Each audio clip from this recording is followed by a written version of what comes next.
Can you guys stick with me through this one? Because I don't have a lot of joy right now. I don't think anybody does. But what does bring me joy is telling you a story from history and then doing the big reveal, the voila moment where I get to show you where it aligns with today. And I think you want to know where this one aligns with today. So, historic story. Okay, here we go. Once upon a time, it was 1765.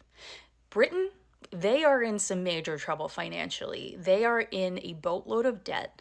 And the reason why is because they had just finished the French and Indian War, okay, which ultimately protected the colonies, aka what became the United States.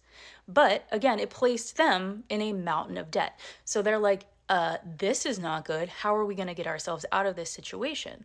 And of course, they look across the Atlantic Ocean. They say, well, we have these colonies. This is our land, because again, this was before we were an independent country. And they say, that's going to be the target. We are going to tax the shit out of those guys, and then we'll be fine. We'll get out of debt. So they passed something called the Stamp Act. Not like a postage stamp. This is a tax on paper because back in the 1700s, you had to buy special stamped paper for a number of things. These things included newspapers, legal documents, contracts, licenses, playing cards, even dice for games. They were made out of this specially stamped paper. And as you can tell by these sketches, this was not popular among the colonists. In fact, they started using this phrase, no taxation without representation, because what was happening was they were being taxed through the Stamp Act, but they had no representation at all in the government. Whatever the government said went. And here's where we take a note out of history and apply it to today. Stay with me. Watch in 2 times speed if you need to.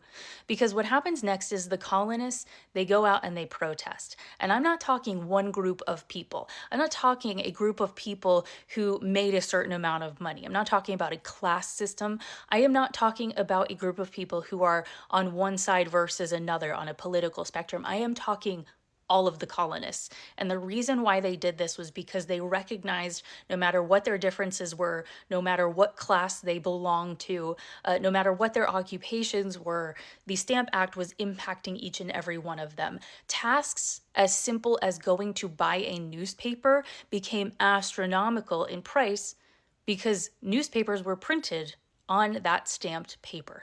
But simply protesting didn't work. So what happens next? The protesters break off into groups and they start figuring out where the tax collectors are and they start harassing them because remember, there's no phone, there's no email. If someone is coming to collect on their taxes, they're going to knock on your door. So they follow these people around, they harass them.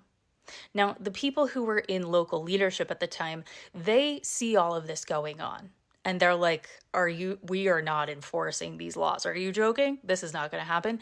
So they start to resign. They start to resign because they're like, I belong to the colony here, and we are part of this new development, this new land, whatever this is, and we are sticking with our people here. So they start resigning. They're not going to enforce the law. And then it continues to escalate because then you have groups like the Sons of Liberty who started organizing officially. They start building a resistance. They start building militias. It's still 1765. Remember, all of this happens within about a year's time.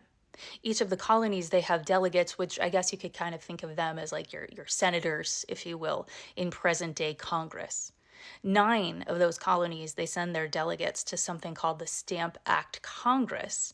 And they meet and they decide collectively that Britain has no right to tax the colonies. About a year into the whole mess from start to finish, Britain pulls back. They repeal the Stamp Act because they see the protests, they see militias forming, they see organizing, and most importantly of all, they feel boycotting because the colonists were not purchasing anything having to do with pressed paper. So why am I telling you this long ass story? What does it matter for present day?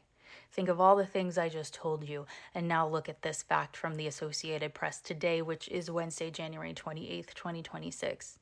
Federal troop deployments to U.S. cities are costing us, the taxpayers, $496 million and counting.